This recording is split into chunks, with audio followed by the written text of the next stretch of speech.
బీచ్‌లో ఒక సముద్రపు గుల్లని తీసుకున్నప్పుడు, ఈ అందమైన సర్పిలాకార ఇంటి లోపల ఎవరు నివసిస్తున్నారో అని ఆలోచించారా? ఆ గుల్ల లోపల ఉండేది ఒక మొలస్కా. మొలస్కాలు మృదువైన శరీరం కలిగిన జంతువులు. ఇవి తమను తాము రక్షించుకోవడానికి గట్టి రక్షణాత్మక గుల్లను నిర్మించుకుంటాయి. మొలస్కా అనే పదం లాటిన్ భాషలో మోలిస్ అనే పదం నుండి వచ్చింది. దీని అర్థం మృదువైనది. మృదువైన శరీరాన్ని సూచిస్తుంది. వీటి శరీరాలు మృదువుగా, కండలతో కూడినవిగా ఉంటాయి.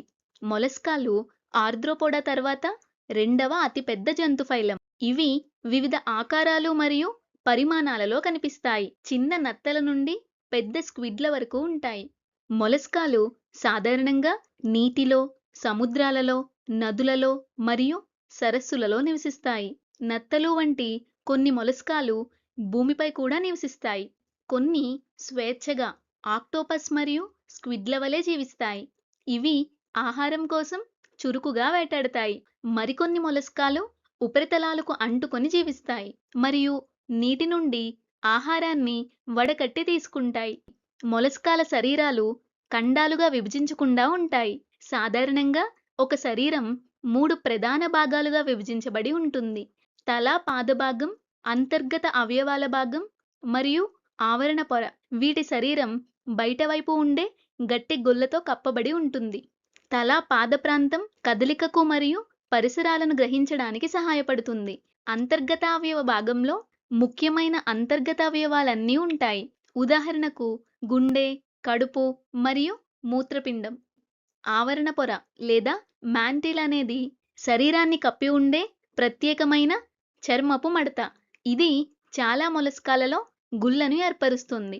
చాలా మొలస్కాలలో శరీరం యొక్క ఎడమ మరియు కుడి భాగాలు ఒకదానికొకటి ప్రతిబింబించేలా ఉంటాయి. దీనిని ద్విపార్శ్వ సౌష్ఠవం బైలేటరల్ సిమెట్రీ అంటారు. ఈ విధమైన శరీర నిర్మాణం వాటికి ఒక నిర్దిష్ట కదలిక దిశను ఇస్తుంది. అలాగే ఇంద్రియ అవయవాలు మరియు ఆహారం తీసుకునే భాగాలు శరీరం ముందు భాగంలో కేంద్రీకృతమై ఉంటాయి. వాటి శరీరం 3 పొరలతో నిర్మించబడి ఉంటుంది.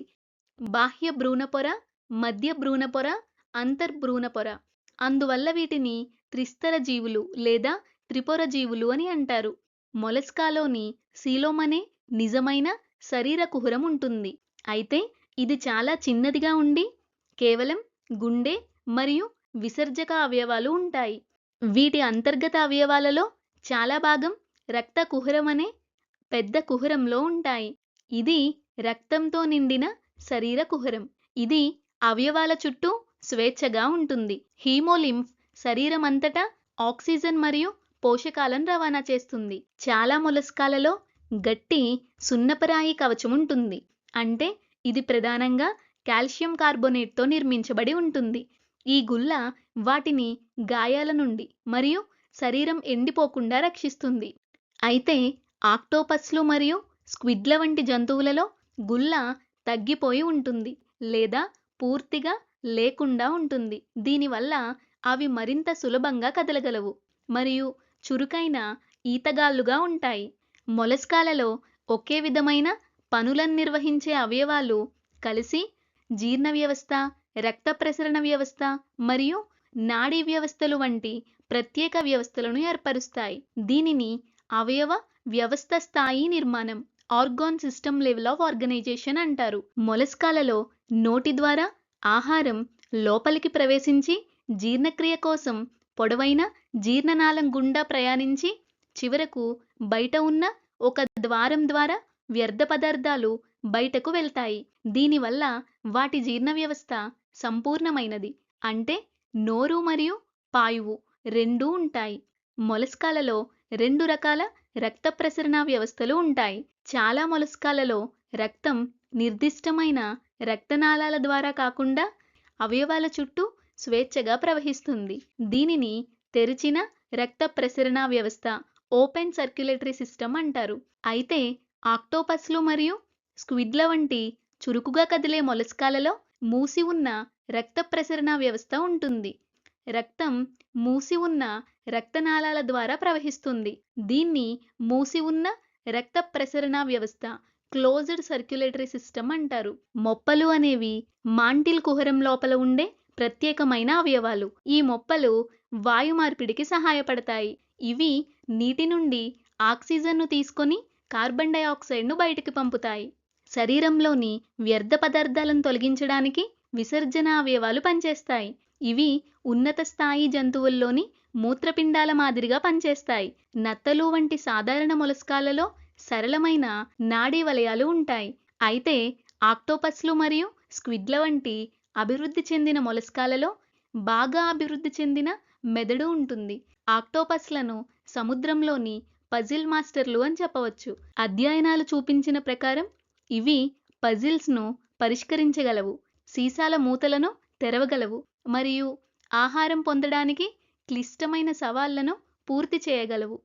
ఒక ప్రయోగంలో ఒక ఆక్టోపస్ నీటి అడుగున ఉన్న ఒక మేజ్ లేదా చిక్కుముడి మార్గం గుండా కూడా వెళ్ళింది.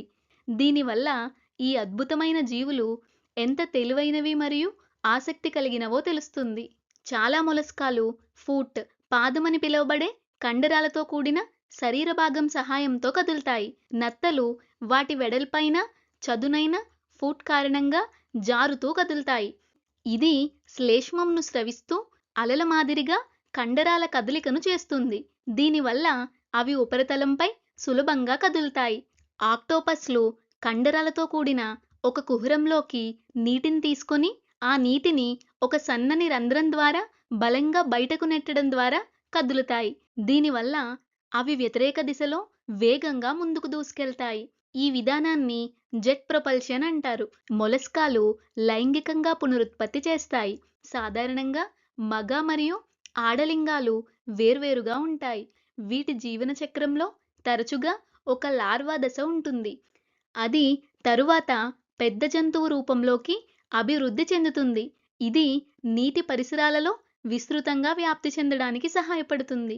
దీనిని పరోక్ష అభివృద్ధి అంటారు. సంక్లిప్తంగా చెప్పాలంటే మొలస్కాలు మృదువైన శరీరం కలిగిన జంతువులు. వీటి శరీరం సాధారణంగా గట్టి గుల్లతో రక్షించబడి ఉంటుంది. వీటి శరీరం తల, పాదభాగం, అంతర్గత అవయవాల భాగం మరియు ఆవరణ పొర మాంటిల్గా విభజించబడి ఉంటుంది. ఇవి ద్విపార్శ్వ సౌష్ఠవం కలిగిన మరియు సిలోమ్ కలిగిన జంతువులు. వీటిలో అవయవ వ్యవస్థ స్థాయి నిర్మాణం ఉంటుంది. మొప్పల ద్వారా శ్వాసక్రియ మరియు నెఫ్రిడియా ద్వారా విసర్జన జరుగుతుంది. రక్త ప్రసరణ ఎక్కువగా ఓపెన్ సర్క్యులేటరీ సిస్టమ్గా ఉంటుంది. అయితే అభివృద్ధి చెందిన కొన్ని మొలస్కాలలో ఇది భిన్నంగా ఉంటుంది. ఇవి లైంగికంగా పునరుత్పత్తి చేస్తాయి మరియు తరచుగా లార్వా దశను కలిగి ఉంటాయి. వీటిలో అనేక మొలస్కాలు ఆహారంగా ఉపయోగపడతాయి మరియు ముత్యాలు కూడా ఇస్తాయి. అయితే కొన్ని ప్రత్యేకమైన మొలస్కాలు హానికరమైనవి కూడా కావచ్చు. కాబట్టి తదుపరిసారి మీరు ఇసుకపైన మెరుస్తున్న సముద్రపు గుల్లను చూసినప్పుడు అది కేవలం అందమైన ఒక జ్ఞాపిక వస్తువు లాగా కనిపించవచ్చు. కానీ నిజానికి అది ప్రకృతిలో మృదువైనప్పటికీ బలమైన జీవులైన మొలస్కాలు నిర్మించిన ఒక ఇల్లు.